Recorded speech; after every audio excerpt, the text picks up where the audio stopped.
ប្រមោយថ្មដល់ផ្លូវលេខ5អភិវឌ្ឍណៃតនកម្ម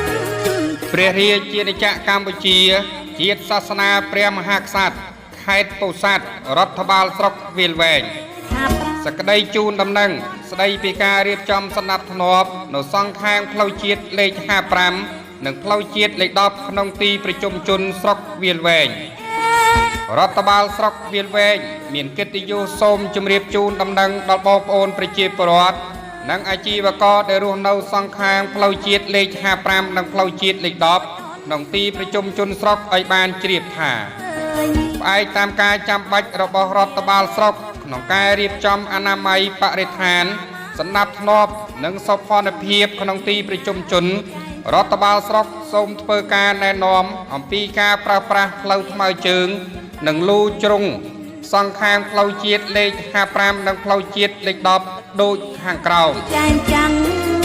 1. មិនអនុញ្ញាតឲ្យមានការដាក់តាំងលុកនៅលើផ្លូវថ្មើរជើងនិងដីសាធារណៈរបស់រដ្ឋ 2. មិនអនុញ្ញាតឲ្យមានការចតឬឈប់យានជំនិះគ្រប់ប្រភេទលើផ្លូវថ្មើរជើង 3. ត្រូវជួយថែរក្សាទ្រព្យសម្បត្តិសាធារណៈនិងជួយថែរក្សាដើមផ្កាលើផ្លូវថ្មើរជើង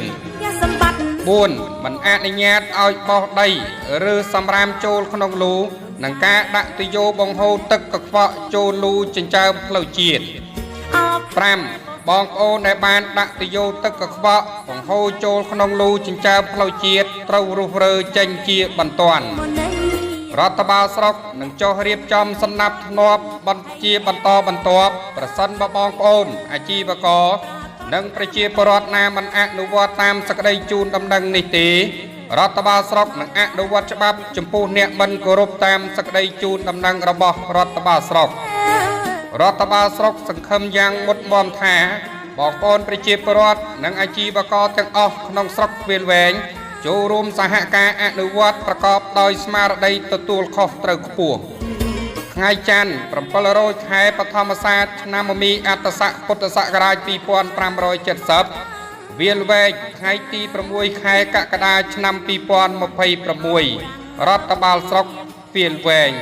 សូមអរគុណនាងច្រៀងរាប់រៀប